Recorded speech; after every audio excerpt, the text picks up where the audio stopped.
요한복음 6장은 참으로 신학적으로도 그렇고 예수님의 사역 중에서도 상당히 중요한 부분을 다루고 있는 장입니다. 요한복음 6장의 전반부인 요한복음 6장 1절에서 15절은 너무나 잘 아는 오병이어의 기적이 기록되어 있습니다. 이름하여 보리떡 5개 물고기 2마리로 남자들만 5,000명 이상의 엄청난 사람들을 먹이고도 남게 하는 놀라운 기적이 일어나게 됩니다. 참으로 이 엄청난 기적을 행하신 예수님의 행적에 대해서 자세히 묘사를 하고 있습니다. 여러분, 우리의 상식이나 과학으로는 도저히 믿을 수 없는 놀라운 일이 아닐 수가 없습니다. 조그마한 어린아이의 손에 한 끼의 식사 양으로도 넉넉치 않은 이 자그마한 보리떡 5개 물고기 2마리가 이런 엄청난 수많은 사람들을 먹이고도 남았다는 것은 이건 우리 인간의 상식으로는 도저히 또는 과학으로도 증명할 수 없는 기적 같은 일입니다.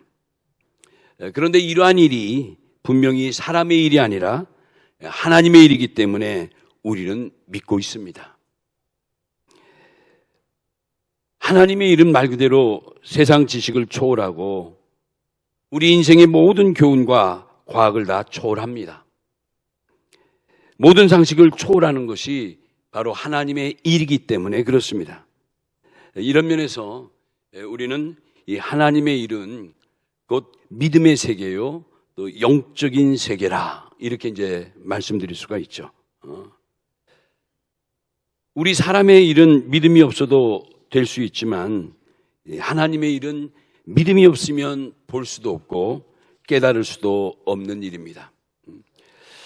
저는 이 시간에 몇 가지를 정리하면서 함께 깨달아 보고자 합니다. 첫 번째가 하나님의 일은 믿음의 세계이다 라는 뜻입니다.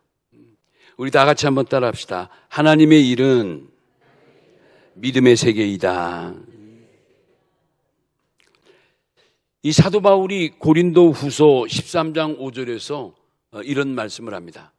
너희는 믿음 안에 있는가? 너희 자신을 시험하고 너희 자신을 확증하라. 예수 그리스도께서 너희 안에 계신 줄을 너희가 스스로 알지 못하느냐? 그렇지 않으면 너희는 버림받은 자니라. 상당히 의미심장한 말씀 같고 우리를 도전하는 귀한 말씀입니다. 너희가 믿음이 있는가 스스로 시험해보고 그리고 더욱더 확신하는 믿음을 가지라 그런 뜻이죠. 다시 말하면 믿음이 있을 때만 하나님의 일을 할 수 있고 믿음이 있을 때만 제대로 깨달을 수가 있기 때문에 바울은 이와 같이 우리에게 권면하는 겁니다. 사랑하는 성도 여러분, 우리의 하나님은 분명 믿음의 주가 되실 줄로 믿습니다. 그렇죠. 그래서 우리의 믿음의 주고 우리를 온전케 하신 예수만을 바라보는 우리의 믿음, 그렇죠. 따라서 하나님은 우리가 오직 믿음으로 바라봐야 될 존재이다. 이렇게 말씀드릴 수 있는 거예요. 요한복음 4장 24절 같은 데 보면 여러분 하나님의 본질에 대해서 말씀하죠. 거기에 하나님은 영이시니 라는 표현이 있어요. 그래요. 하나님은 영이시기 때문에 쉽게 우리의 눈으로 볼 수도 없고 만질 수도 없고 그렇죠. 영이신 거예요. 그런데 이 영이신 하나님을 자꾸 육신의 눈으로 보려고 하고 어떤 육적인 감각으로 체험하려고 하는 이러한 모습들이 상당히 위험한 모습이라는 거죠. 예컨대 저 옛날 광야 시대 모세 때 일을 보더라도 이스라엘 백성들이 결국은 하나님의 모든 일을 믿음의 눈으로 보지 않고 대부분 육신의 눈으로 보려고 할 때 결국은 하나님의 무서운 심판이 그들 백성에게 임했던 것을 우린 너무나 잘 알고 있습니다. 40년 광야 노정을 이끌어가는 그들의 용도자 이 모세를 하나님의 사람으로 믿지 못하고 사사건건마다 불만을 갖고 불평을 하고 그렇죠? 많은 갈등을 조성하게 되는 거예요. 왜 그렇습니까? 많은 백성들이 믿음의 눈으로 모세를 바라본 게 아니라 육신의 눈으로 바라봤기 때문에 자꾸 걸리는 거예요. 그렇죠. 여러분, 예수님이 일으킨 이 엄청난 기사와 이적, 오병이어의 기적도 여러분 믿음이 아니면 이게 가능하겠습니까? 또 믿음이 아니면 이 기사가 믿어지겠습니까? 이 사건 역시 분명한 믿음의 역사이기 때문에 우리는 정말 은혜롭게 받아들이고 의심 없이 놀라운 기적 앞에 머리를 숙이는 거예요. 그래서 우리는 믿음의 세계를 정의할 때 이런 믿음이 뭐죠? 우리 찬양대, 시원 찬양대 믿음이 뭐예요? 믿음 하면 나오는 것 히브리 11장 1절 말씀 뭐죠? 다 같이 믿음은 바라는 것들의 실상이요 보이지 않는 것들의 증거니라. 알렐루야. 맞죠? 믿음은 바라는 것들의 실상이고 보이지 않는 것들의 증거예요. 그게 믿음의 세계예요. 하나님의 우주 만물 창조의 역사. 그렇죠. 우리는 정말 말씀으로 이 모든 걸 창조하셨다고 믿는 거예요. 그 하나님이 우리 인간을 창조하시고 우리 인간을 낮게도 하시고 높게도 하시고 가난하기도 하시고 부하게도 하시고 어떨 땐 죽이기도 하시고 살리기도 하시고 뿐만 아니죠. 모든 기사와 이적 이 모두가 다 어떻게 보면 창조의 권세로 창조의 말씀으로 다 이루신 거예요. 여러분 믿으시면 아멘 하시기 바랍니다. 그렇죠. 하나님의 말씀의 권세가 이렇게 대단한 거예요. 자, 예수님이 이런 말씀합니다. 요한복음 1장 1절에서 3절 보니까 아주 중요한 말씀하셨는데 이것도 저와 함께 한번 다 같이 읽었으면 좋겠어요. 자, 앞을 보고 같이 시작. 태초에 말씀이 계시니라. 이 말씀이 하나님과 함께 계셨으니 이 말씀은 곧 하나님이시니라. 그가 태초에 하나님과 함께 계셨고 만물이 그로 말미암아 지은 바 되었으니 지은 것이 하나도 그가 없이는 된 것이 없느니라. 여러분 믿습니까? 그렇죠. 하나님의 말씀이 아니면 주님의 말씀 한마디가 아니면 만물이 지은 바 된 것이 하나도 없다는 거예요. 이런 놀라운 사실. 따라서 하나님의 일은 철저히 믿음의 세계이다. 자, 두 번째는 하나님의 일은 보내신 자를 믿는 것이다. 하나님의 일은 보내신 자를 믿는 것이다. 참 중요한 의미가 있죠. 오늘 요한복음 6장 29절 볼 때 예수님께서는 하나님의 일이란 곧 하나님의 보내신 자를 하나님께서 보내신 일을 믿는 것이 하나님의 일이니라 라고 의미 있게 답했어요. 여러분 한번 우리가 생각해 볼 때 상식적으로 생각해 볼 때도 우리가 교회에 나와서 좋은 일도 많이 하고 또 선한 사업도 하고 말씀도 받고 공부하고 기도하고 전도하고 남성교회 여성교회 뭐 식당에서 안내위원으로 각 부서에서 또 여러모로 우리 주일학교 선생님들 우리 찬양대 찬양단 얼마나 많은 분들이 많은 부서가 뜻을 위해서 열심히 애쓰고 힘쓰고 있습니까? 이 모든 섬기는 활동들이 우리는 다 하나님의 일이라 생각하기 쉽습니다. 그런데 오늘 본문의 예수님은 그게 아니라는 거예요. 그게 아니라는 거예요. 여러분 정신 차리고 들어야 돼요. 지금 제자들이 예수님께 나와서 예수님 우리가 어떻게 하여야 하나님의 일들을 많이 하면서 하나님을 기쁘게 해드릴 수 있습니까? 라고 아주 중요한 질문을 했을 때 예수님이 단호하게 말씀하신 것이 뭐예요? 얘들아, 하나님의 일이라는 것은 그런 게 아니야. 하나님의 일은 하나님이 보내신 일을 믿는 거야. 그게 진짜 하나님의 일이야. 여러분 무슨 말이죠? 제자들이 생각하는 모든 상식을 뒤엎어버린 거예요.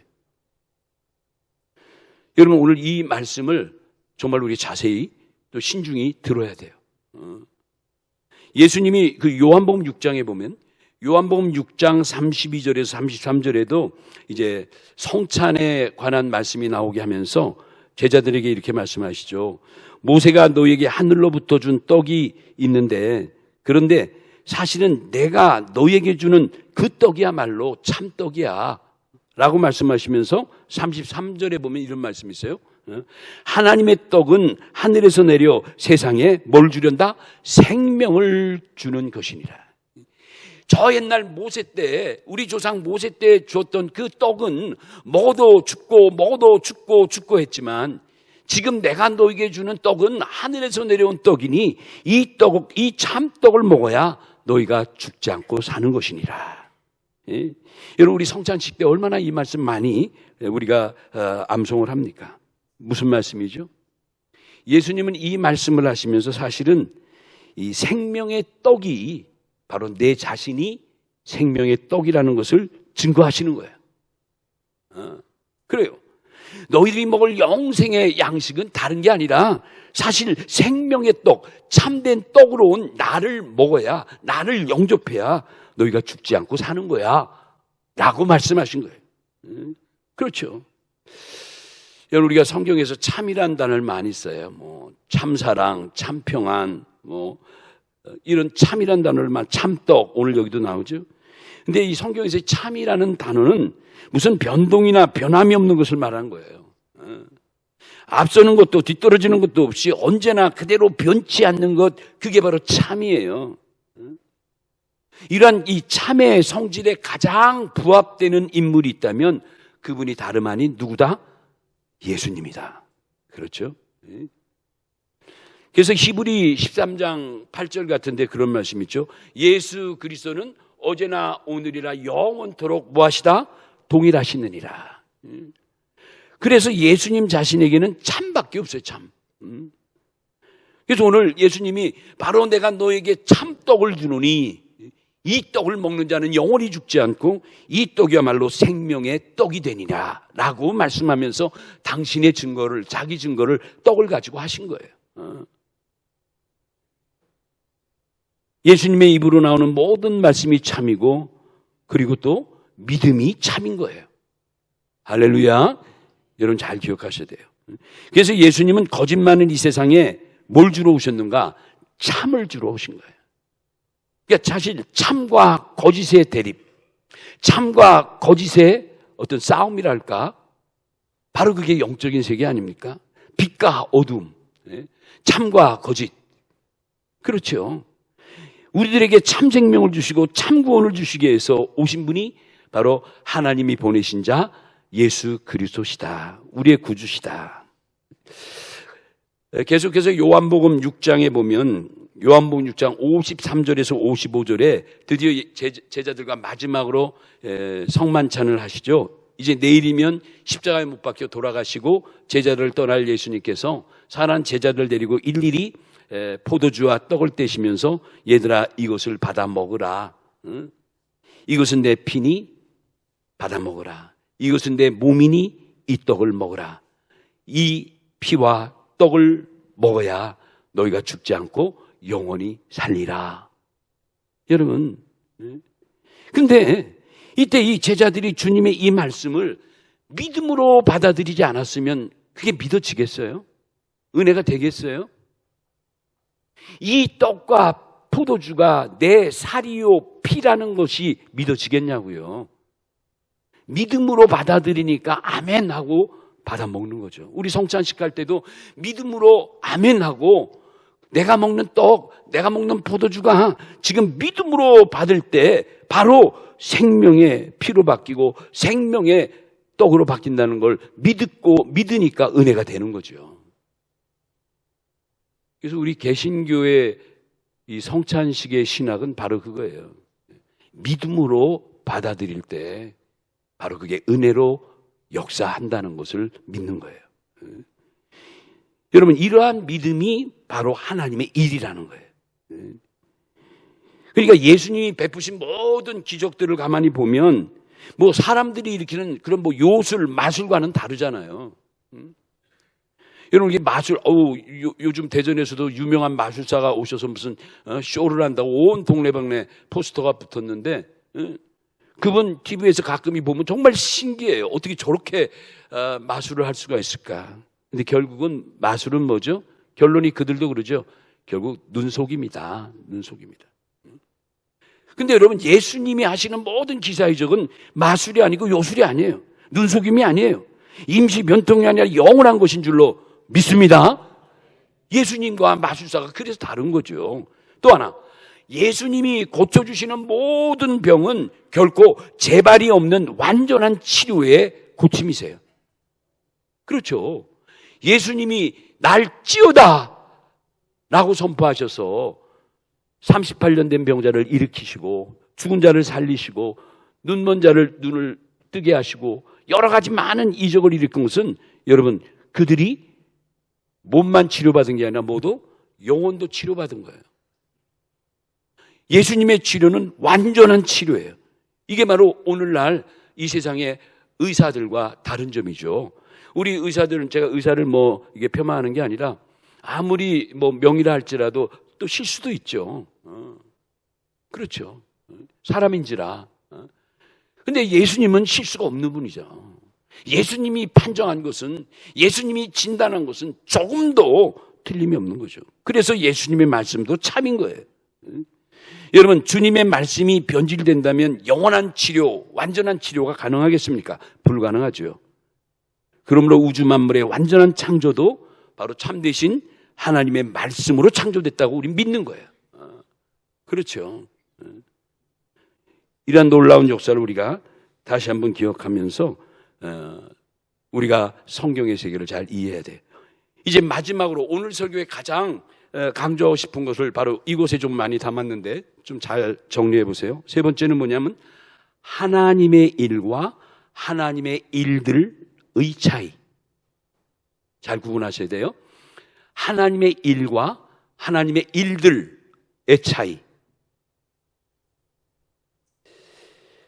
우리가 신약 성경을 보면 하나님의 일을 나타내는 일반적인 단어가 있어요. 그 일반적인 단어가 원어로 보면 에르가라는 단어 써요. 다 같이 한번 따라 합시다. 에르가. 이 에르가를 또 엘가 이렇게도 또 발음하죠. 이 말씀은 요한복음 6장 28절 말씀인데, 요한복음 6장 28절이 바로 제자들이 예수님 앞에 나와서 주님, 우리가 어떻게 하여야 하나님의 일을 할 수 있겠습니까? 하나님의 일에 대해서 알려주세요. 우리도 열심히 일하고 싶어요. 라고 물은 거예요. 이 요한복음 6장 28절의 하나님의 일은 원어로 보면 바로 에르가, 이건 복수형이에요. 그러니까 우리말에는 하나님의 일을 단수로 보이지만 사실은 원어로 보면 에르가, 이게 복수형이거든요. 우리가 영어 성경을 보면 바로 이 부분에 works, S자가 붙어요. work이라는 게 God's work, 하나님의 일, 하나님의 사역 이렇게 번역할 수 있는데, 우리 일하다, 일꾼할 때 worker 이렇게 얘기하잖아요. 그 work이란 단어에 S자가 붙은 건 복수형이에요. 즉 에르가라는 단어는 영어로 말하는 works, 복수형이다. 우리말로 제대로 번역하면 하나님의 일들이라고 번역해야 돼요. 이때 예수님이 이 질문에 대해서 답한 게 요한복음 6장 29절이에요. 이때 주님이, 얘들아, 하나님께서 보내신 일을 믿는 것이 하나님의 일이야. 서두에도 말씀드렸죠. 제자들의 지금 생각하고 있는 모든 것을 뒤집어 놓는 거예요. 그 많은 선한 일들, 많은 하나님의 일들을 너희다 생각하고 있지만 그 중에 가장 본질적인 일은 하나님이 보내신 일을 믿는 것이, 그게 사실은 하나님의 일이야 라고 할 때 그 일은 바로 에르곤 또는 엘곤, 그렇죠? 단수형이에요. 단수형. 영어 성경에 work, S자가 없어요. 여러분, 이게 간단한 얘기 같지만 굉장히 많은 것을 함유하고 있는 깊은 뜻이에요. 우리는 통상 자기의 생각과 상식, 그렇죠? 내가 깨닫는 범위에서 하나님의 일이라고 행하는 여러 가지 일들이 있어요. 그래요. 선교를 위해서, 또 전도를 위해서, 교회에 여러 가지 부족한 것을 바치고 내가 직접 손 붙여서 가서 일하고 땀 흘리고 헌신하고 청소하고, 어제도 우리 청년 헵시바 단원들 나오셔서 이 더운 날 아이들 데리고 좀 기도하고 성경 공부하고, 얼마나 아름다운 일들이에요. 또 우리도 각 기관에서 찬양대로, 안내위원으로, 봉사대로, 전도대로 얼마나 선한 일들을 많이 해요. 근데 이러한 여러 가지 선한 일들을 다 포함한 단어가 바로 복수형 에르가예요. 에르가. 다시 한번. 그런데 예수님은 정작 요한복음 6장 29절에서 하나님의 일을 딱 한 가지로 정의를 하셨어요. 야, 그게 뭐예요? 많은 일들을 너희는 생각하지만 그 중에 가장 중요한 게 뭔 줄 알아? 하나님이 보내신 이를 믿는 것. 바로 그것이 하나님의 가장 우선적인 일이야. 아르곤에 대해서 설명해 주신 거예요. 그러니까 여러분, 우리가 이런 면에서 오늘 예수님과 제자들의 대화 가운데 굉장히 중요한 것, 에르가라는 단어와 에르곤이라는 단어의 차이를 반드시 구별해야 된다. 요한복음 6장 28절과 요한복음 6장 29절 이 두 구절의 차이를 우리는 분별하고 있어야 돼요. 적어도 이거 분별하는 자가 우리 가수원들을 부른 교회 교인들 자격이 있는 거예요. 이러한 분들이 적어도 하나님의 성경의 구속사의 말씀을 논할 수 있는 자가 되는 거예요. 아셨죠? 다시 말하면 하나님의 일들 에르가와 하나님의 일 에르곤의 차이. 그러니까 예수님이 대답하신 하나님의 일이란 게 뭐예요? 어떤 행위적인 일을 하기 전에, 여러 가지 많은 선한 일들을 하기 전에 먼저 하나님이 보내신 자를 믿는 것, 이것이 온전한 하나님의 일이요, 이것을 통해서 비로소 모든 것이 합하여 선을 이룬다는 것을 깨우치게 해주신 거예요. 이 순서가 바뀌면 안 된다는 거예요. 에르가와 에르곤의 순서가 뒤바뀌면 안 된다는 거예요. 먼저 하나님의 보내신 자 누구예요? 바로 예수 그리스도를 믿는 일이, 그게 가장 중요하다는 거예요. 그게 가장 본질적인 하나님의 일이라는 거예요. 이 하나님의 일 에르곤에 합격한 후에야 비로소 하나님의 일들 에르가를 할 수 있는 자격이 있고, 그렇게 해야만 그 모든 일들이 제대로 의미가 선다는 거예요. 야, 여러분 어떻습니까? 참 제자와 예수님 간의 이 짧은 대화에 이렇게 심오한 뜻이 있어요. 여러분, 우리는 오늘 어떻게 살아가요? 여러분, 우리는 에르곤과 에르가를 구별하면서 살아갑니까?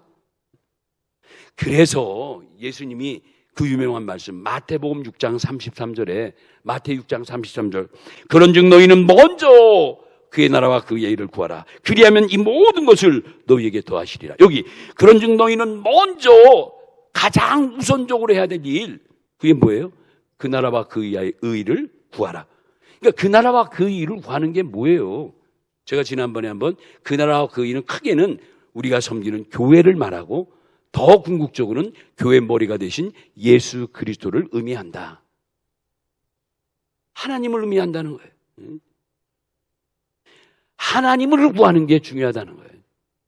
하나님에게 뭐 내 생명을 고쳐주세요, 물질 있게 해주세요, 남편 승진시켜주세요, 우리 아들 딸 성공하게 해주세요, 우리 건강하게 해주세요, 뭐 많은 것들이 있죠. 얼마나 많아요.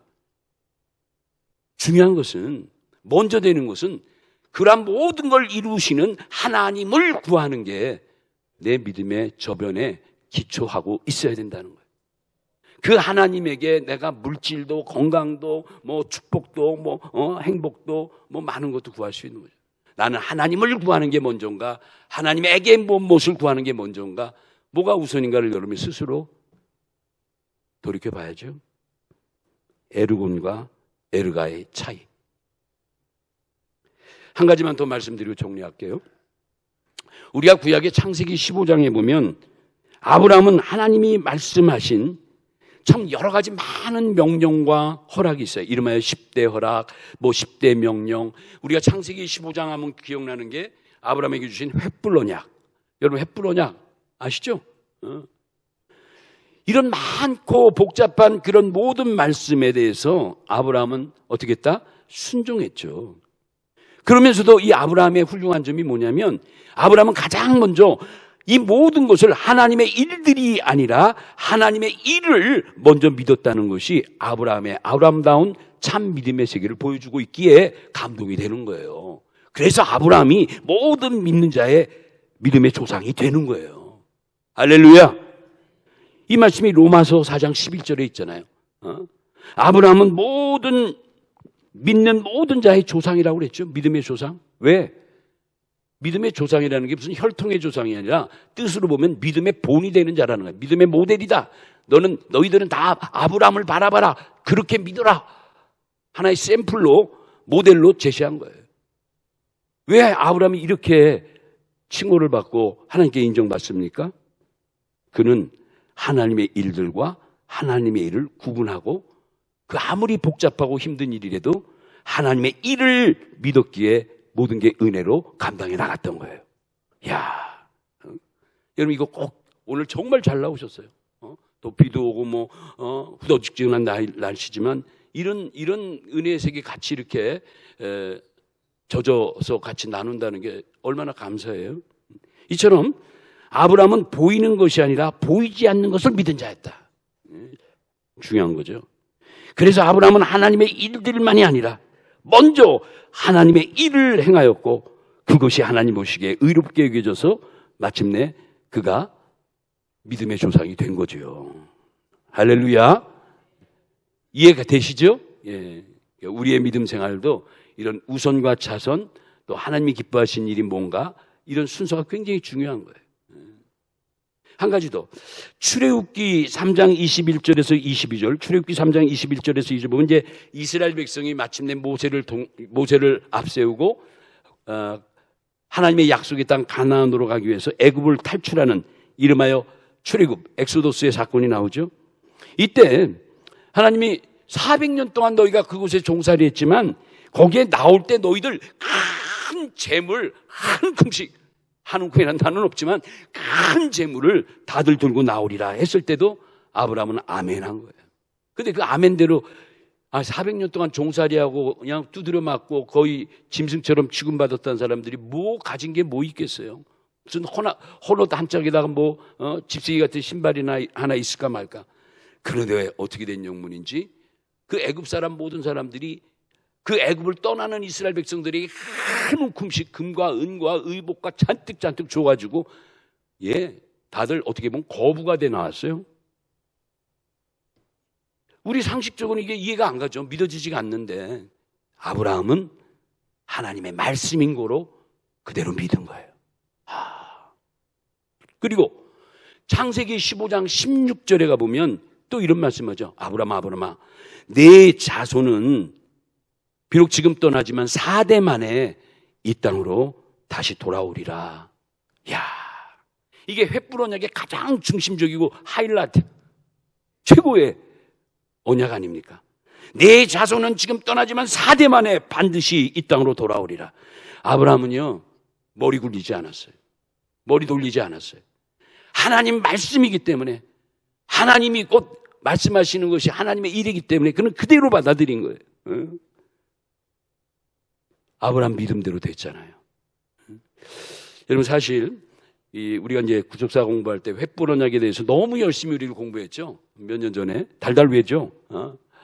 아브라함에게 주신 이 횃불 언약이 엄청 중요하다고 그랬잖아요. 많은 구약의 언약 가운데 가장 핵심이고 가장 함축적인 의미가 이 횃불 언약에 들려있다고 여러 번 공부했죠. 근데 이때 아브라함에게 그 출애굽을 예언하시면서 이제부터 이제 모든 일이 다 뜻대로 이루어질 걸 말씀하면서 아브라함으로부터 4대째 만에 너희가 언약의 땅 가나안도 다시 돌아오리라. 아브라함은 아멘했어요.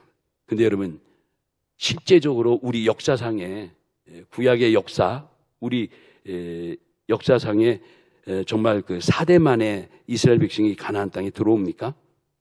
말씀해 보세요. 4대 만에 들어옵니까? 우리 이제 공부하면서 이제 그렇게 믿고 있지만 성경 구속사에서 보면 그 출애굽의 주역 모세의 족보를 가만히 보세요.